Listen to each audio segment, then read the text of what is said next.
নমস্কাৰ সকলোকে পুনৰ স্বাগতম জনাইছোঁ এটা নতুন ভিডিঅ'লৈ। আশা কৰোঁ সকলো কুশলে আছে আৰু ময়ো কুশলে আছোঁ। আৰু এতিয়া মই ক্লাছ কৰিলোঁ, বৰ্তমান মই কলেজতে আছোঁ আৰু এতিয়া আমাৰ কলেজত এখন মিটিং হ'ব। মিটিংখন মই দেখুৱাই যাম, আপোনালোকে চাই যাব। কৈ আছোঁ মিটিংখন কিহৰ হ'ব। এই যে বাক্য ই সঁচা অৰ্থত প্ৰযোজ্য নহয়।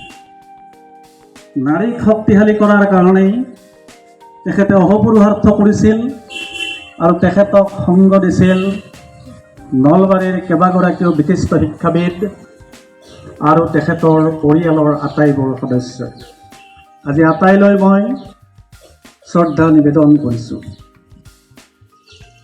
যোৱাকালি যেতিয়া আমি ইয়াৰ চিঠি দিব পঠাইছিলোঁ, লাগে দেউতালৈ মনত পৰে। হালধীয়া ফুলেৰে দেউতাৰ ফটো যে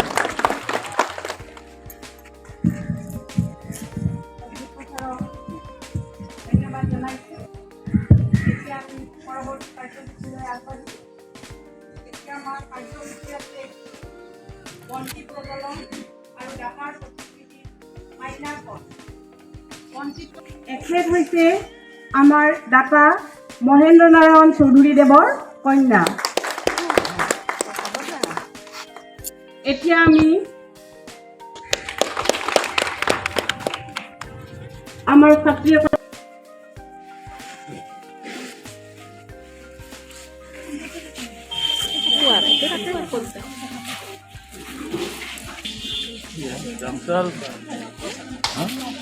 আজি এটা বিশেষ দিন। আজি 11 জুন তাৰিখটো হ'ল মহেন্দ্ৰনাৰায়ণ চৌধুৰী দেৱৰ মৃত্যু দিৱস। তেখেত আমাৰ কলেজ বুলিয়ে নহয়, নলবাৰী বিভিন্ন শিক্ষানুষ্ঠান তেখেত স্থাপন কৰিছিল আৰু তেখেতৰ আজি মৃত্যু তিথিৰ দিনা এইটো তেখেতক স্মৰণ কৰা হৈছে।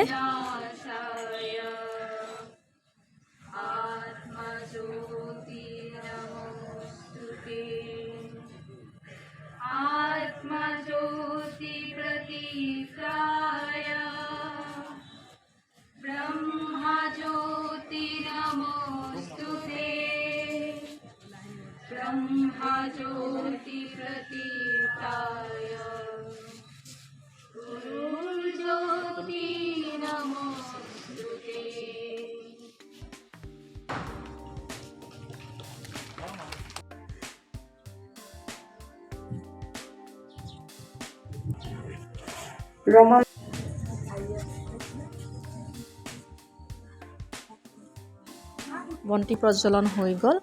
এতিয়া পুষ্পাঞ্জলি প্ৰদান অনুষ্ঠান হ'ব।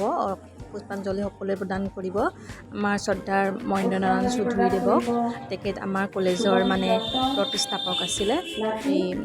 আৰু ইয়াৰ পিছত আমাৰ পৰৱৰ্তী কাৰ্যসূচী আচলতে মিটিঙলৈ যোৱা হ'ব। সকলোৱে মিটিঙলৈ যাব। অৱশ্যে মিটিংখন ইয়াত নহয়, ওপৰত হ'ব। গতিকে সকলোৱে আমি এতিয়া ওপৰলৈ যাম।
সুন্দৰকৈ পৰিৱেশন কৰিলে তেওঁলোকৰ মানে অনুষ্ঠানটো ল'ৰা দুজনে।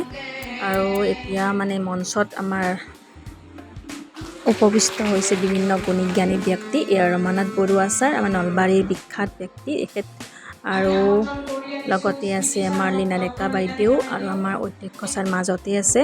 তাৰ উপৰি আছে মানে মহেন্দ্ৰনাৰায়ণ চৌধুৰীদেৱৰ পুত্ৰ কন্যা। কমলাপতি বৰগীতটো গাই জগাবলৈ চেষ্টা কৰিছিল, কাৰণ পিতা গৈ ঘৰ পোৱাৰ আগতে আমি উঠিব লাগিব। আৰু কিবা অসুবিধা পাইছা নেকি? তেতিয়া মই হয়তো কেতিয়াবা কওঁ যে আমাৰ ৰুমৰ অসুবিধা হৈছে, চাকৰি বাঢ়ি গৈছে। লগে লগে পিতাই কৰিব কি, তেখেতৰ কনিষ্ঠ পুত্ৰ অনিল, মোৰ ভাইটি, তেওঁক ক'ব যে তুমি এটা ক্লাছৰুম এটা বান্ধি দিয়া। আৰু লগে লগে অনিলেও পিতৃৰ বাক্য সাৰোগত কৰি আমাৰ কেইবাটাও ৰুম, এনেকৈ এক্সট্ৰা ৰুম, যদিও মিটিংখনৰ আগ ধৰিছিল আমাৰ শ্ৰদ্ধাৰ অনিমা দত্ত বাইদেৱে। ইয়াত মই দুখনমান ফটো এড কৰিছোঁ দেই।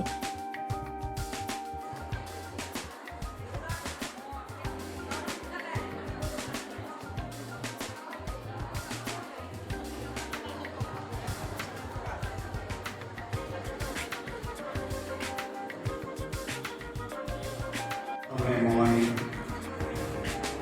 মোৰ পৰিয়ালৰ লগত কৰিবলৈ তেখেতে মানে অনুপ্ৰেৰণা জনোৱা নাছিলে, আৰু সদায় কৈছিলে, কাৰণ তেখেত নিজে পুৰা চিম্পুল হৈ থাকিছিলে, এখন ধুতি পিন্ধি প্ৰায় গেঞ্জি এটা পিন্ধি থাকে, আৰু আমাকো বিলাহী মানে যাপন কৰাৰ কাৰণে আমাক জনোৱা নাছিলে, বা বিলাহীও দিয়া নাছিলে। মোৰ বাইদেউ কৈছিল যে এনেকৈ ৰেডিঅ' কেতিয়াবা হৈছিল কি, ৰেডিঅ'টো এখনৰ পিছপিনে থৈ দিয়ে, আমি মইনাবাৰীতে ধৰিব লাগে, তেতিয়া পিছত খেতিখন খুলি দিয়ে, তাত মইনাবাৰীতে যাবলৈ ৰেডিঅ' গুচি আহিব। তেতিয়া সেই সময়ত হয়তো খং উঠিছিলে, কিন্তু এতিয়া আমি ফিল কৰোঁ যে ৱেষ্টেজ অফ টাইম আছিলে। শিক্ষাৰ ওপৰত গুৰুত্ব দিছিল, কাৰিকৰী শিক্ষাৰ ওপৰত। এয়া আমাৰ শ্ৰদ্ধাৰ লীনা ডেকা বাইদেউ, তেখেত আমাৰ অসমৰ এগৰাকী প্ৰসিদ্ধ লেখিকা। সুন্দৰ ভাষণ দিয়ে বাইদেৱে, একদম শুনি থাকিবৰ মন যায়। ব্যৱস্থা উন্নত কৰিবৰ কাৰণে তেওঁ সুভদ্ৰা দেৱী কমাৰ্চিয়েল যিখন বিদ্যালয় মানে ইনষ্টিটিউট, সেইখন তেওঁ স্থাপন কৰিছিল। দিনাখনলৈকে ২,৫০০, ৩,০০০ পৰ্যন্ত ছোৱালী ইয়াত কিচাইছিল। এতিয়া ছোৱালীৰ সংখ্যা কমিছে, সেইটো বেলেগ কথা, কাৰণ আশে পাশে বহুতবিলাক আমাৰ এখন কলেজ নিৰ্মাণ কৰিবলৈ ওলোৱাটো কম ডাঙৰ কথা নহয়, কম সাহসৰ কথা নহয়। গতিকে তেনেদৰে এখন কলেজ নিৰ্মাণ হ'ল, কলেজ নিৰ্মাণ কৰিলে, আৰু কোনে কৰিলে?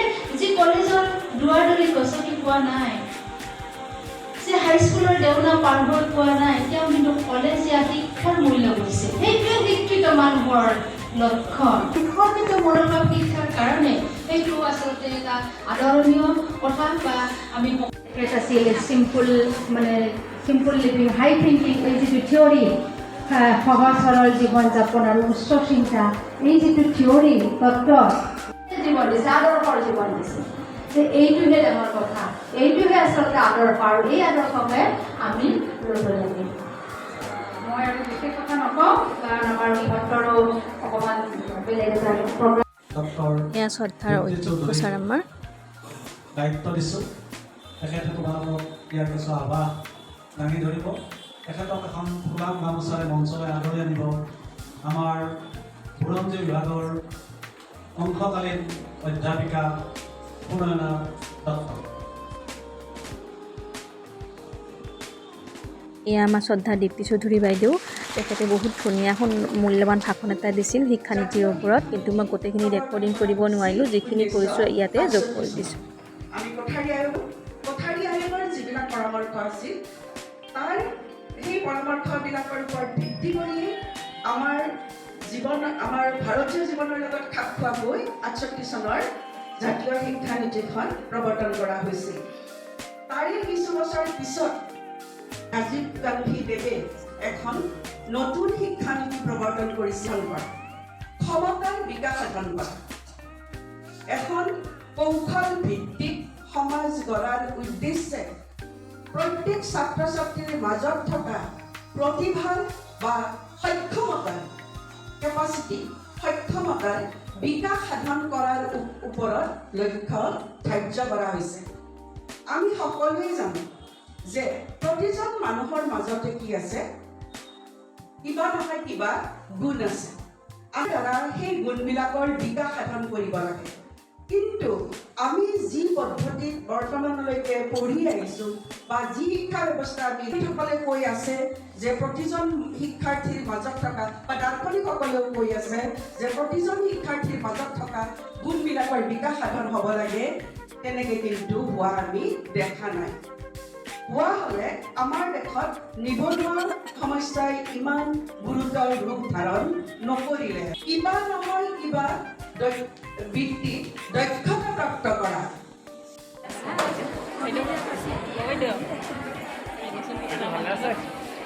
Oh,